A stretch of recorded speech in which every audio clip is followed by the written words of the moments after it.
En tout cas, Farid m'a inspirée, c'est pour ça que je suis là aujourd'hui. Donc, Fdoua Kadmiri, je suis DRH du groupe PSA, donc constructeur automobile français, qui est au Maroc depuis maintenant 3 ans. Donc, j'ai été une des premières à intégrer le navire et l'aventure. Donc, moi, j'entame ma 21e année d'expérience, expérience exclusivement RH. Donc moi, je ne suis pas tombée dans la marmite par hasard. Donc c'est vraiment une vraie orientation que j'ai prise lors de mon cursus universitaire, parce que c'est quelque chose qui m'a toujours parlé. Donc je suis rentrée dans les sciences sociales très, très rapidement dans mon cursus. Oui. Comment faire que notre métier soit vécu avec passion et non pas vécu avec pression? Voilà, tout simplement. Et à partir de là, déjà, je dirais qu'avec l'expérience et avec l'âge aussi, on développe quand même cette capacité à prendre du recul, à prendre un petit peu plus de hauteur et à faire défiler les différents passages qu'on a eus dans notre vie professionnelle et surtout voir comment on les a appréhendés. Et qu'est-ce qui a fait que certains, on les a vécus avec difficulté, pression, stress et d'autres de manière plus sereine. Et donc à partir de là, moi j'ai 2 postulats. Avec mon humble expérience, j'ai 2 postulats aujourd'hui. Le premier, c'est que la passion, aujourd'hui, elle permet de canaliser la pression et même à la transformer en énergie positive. Alors attention, pour moi, la passion, ce n'est pas juste aimer ce qu'on fait, mais c'est surtout aller chercher l'épanouissement dans ce qu'on fait. Et d'où mon deuxième postulat, qui est qu'un homme, avec un grand H, bien sûr, un homme productif n'est pas forcément épanoui. Par contre, un homme épanoui est forcément productif. Donc ça, c'est 2 postulats qui me drivent pas mal aujourd'hui. Et avec ça, je voudrais partager avec vous, et c'est pour ça que j'ai gardé mon petit bout de papier pour être sûre de ne rien oublier, je voudrais partager avec vous 5 petites clés. Elles sont loin d'être exhaustives, mais à mes yeux, je pense qu'elles sont les plus importantes et ce sont celles qui me parlent le plus. La première, c'est l'équilibre de nos sphères de vie. Aujourd'hui, est-ce que nos sphères sont en équilibre entre mon travail, mes enfants, mon bien-être, ma famille? Est-ce que je donne la bonne part à chacune de ces sphères-là? Je pense qu'on aura toujours quelque chose à faire qu'on n'a pas eu le temps de faire. Ça sera toujours le cas. Mais par contre, prendre le temps de se ressourcer et revenir en pleine forme et garder l'endurance, c'est fondamental.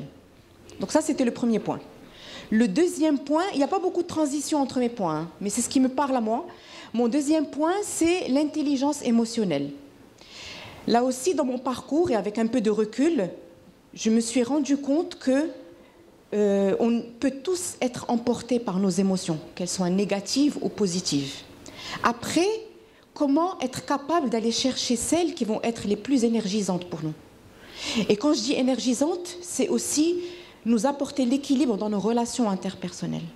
Dieu sait qu'aucune de nous ne travaille de manière individualiste. Dans le quotidien, on interagit, clients, fournisseurs, équipe, patron, et j'en passe. Donc comment avoir de bonnes relations interpersonnelles avec ces gens-là et travailler en sérénité? Un autre moteur qui est important pour moi dans l'épanouissement, et on en a parlé depuis tout à l'heure, c'est le développement, notre propre développement. Comment faire qu'on puisse apprendre tous les jours, s'enrichir des autres, des expériences des autres, des nôtres, comment apprendre de nos erreurs.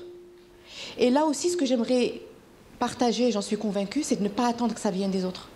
Ne pas attendre que l'organisation mette en place quelque chose pour nous, que notre patron pense à nous, que la RH pense à nous.